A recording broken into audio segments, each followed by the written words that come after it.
d'autorité qui interdit de parler de la politique camerounaise. C'est parce que vous êtes derrière les réseaux sociaux et on vous traduit les choses n'importe comment. Chacun vient vous dire que non, ne fais pas ci. Non, c'est notre pays et j'ai le droit de dire quelque chose en ce qui concerne l'élection présidentielle au Cameroun qui aura lieu le 12 octobre. Alors mon message aux Camerounais, mon message d'abord aux Camerounais du Cameroun, ceux qui sont là-bas au Cameroun. Le message que j'ai envie de vous passer ce matin, c'est de prendre votre destin en main. Prenez votre destin en main. Et tout passera par les urnes. Allez voter. Si on vous dit que dans ce pays, on ne veut pas le changement, c'est comment? Nous voulons tous le changement dans ce pays, qui est le Cameroun. Le candidat du peuple sera le mien. Donc la personne que le peuple va élire, va choisir en votant, sera le mien. Je suis du côté du peuple. C'est le peuple qui choisit. C'est le peuple qui choisit. Le candidat que le peuple va choisir, la personne, le candidat qui sera élu dans les urnes, sera le mien, sera le candidat du peuple. C'est le message que je vous passe. Prenez votre destin en main. Une belle vie n'est pas parce qu'on va boire le vin. Vivre bien, ce n'est pas s'asseoir dans les bars, boire le vin, entrer dans les églises. Ce n'est pas ça la belle vie. Ce n'est pas ça la belle vie.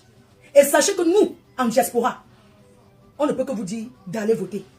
Mais on ne peut rien faire pour vous parce que c'est vous. C'est à vous de vous lever pour aller voter.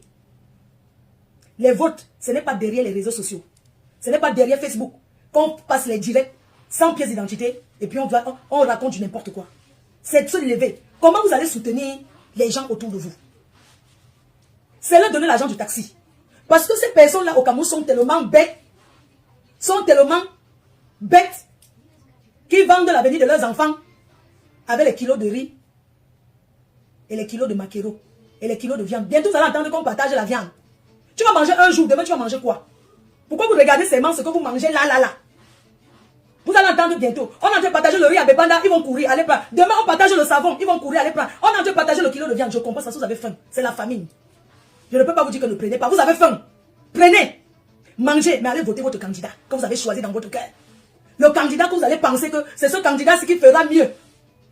Parce que sans vous mentir, le Cameroun est derrière.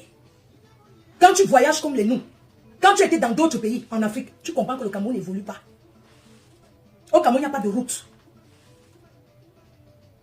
Il n'y a pas de route. Ce n'est pas possible. Il n'y a pas de route.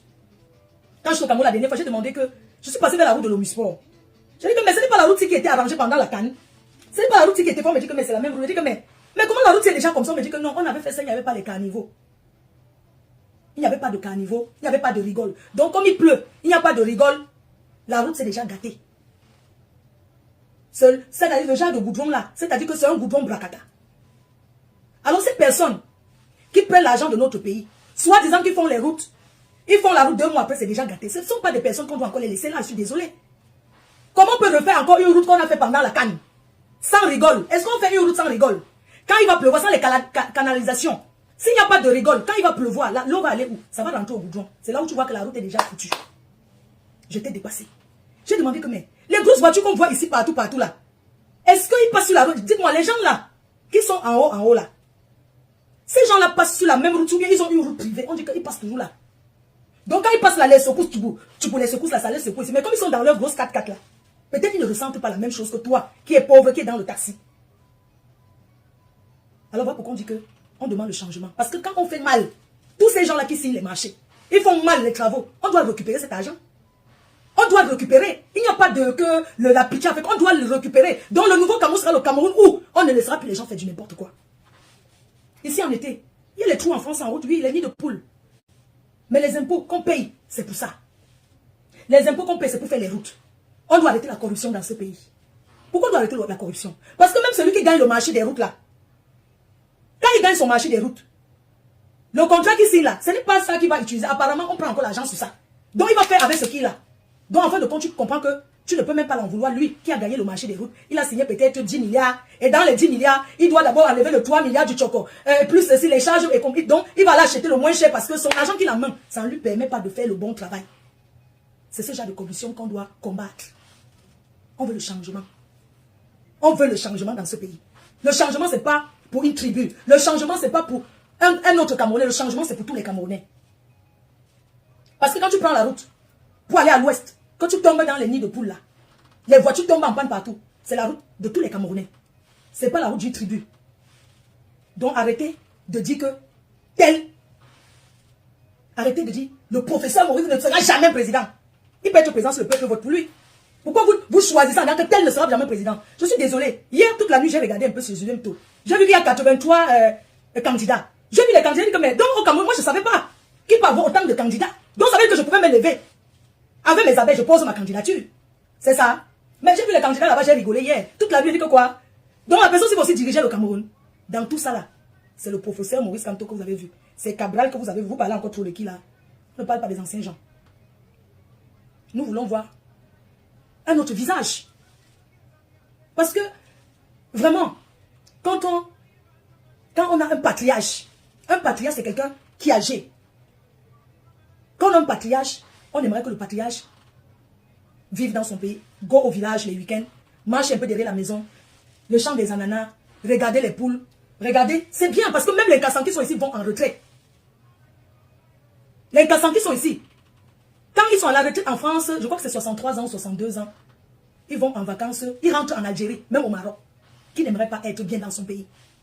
Les personnes qui sont en exil ne sont pas fiers d'être en exil. On doit faire rentrer tous les Camerounais. Parce que les Camerounais sont des intellectuels. On doit recommencer à zéro. Si les Gabonais ont fait, pourquoi pas nous? Tous les Gabonais sont rentrés. Le nouveau président gabonais a dit, on remet l'église au milieu du village et tous les Gabonais sont rentrés au Gabon. Les Gabonais sont rentrés. Et c'est ce qu'on veut pour le Cameroun. Il faut qu'on laisse les intellectuels camerounais qui sont là rentrer au Cameroun. Que les intellectuels rentrent au Cameroun. Pour construire ce Cameroun. Parce qu'il y a des intellectuels. Les Camerounais sont intelligents. Les Camerounais ont le savoir-faire. On ne veut pas de problème dans notre pays. Nous sommes fiers d'aller dans ce Cameroun. Nous sommes fiers de dire que nous venons du Cameroun. Nous voulons le changement dans ce pays. Parce que trop, c'est trop. Alors, tout ce que j'ai envie de vous dire, c'est d'aller, vous le peuple camerounais, la personne que vous allez voter, quelle que soit la personne, on va marcher avec cette personne-là pour un Cameroun nouveau. On aimerait voir notre visage. Peu importe, même si c'est le même siècle, on veut voir quelqu'un d'autre. On veut voir quelqu'un d'autre, on ne veut pas savoir, on veut juste que notre papa go en retrait. Tranquillement, tranquille. Parce que c'est le père de la nation. Nous voulons le voir au Cameroun. Nous voulons le voir. On le respecte. Il a fait son temps aujourd'hui. Il faut que quelqu'un d'autre vienne nous montrer. Sachez que, même si quelqu'un d'autre vient, le Cameroun ne changera pas comme ça.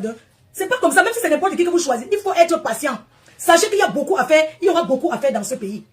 Rien n'est impossible. Prenez votre destin à main. Votez et contrôlez vos votes. Allez choisir. Quand tu arrives au Cameroun, qu'on coupe la lumière une semaine, personne n'est content.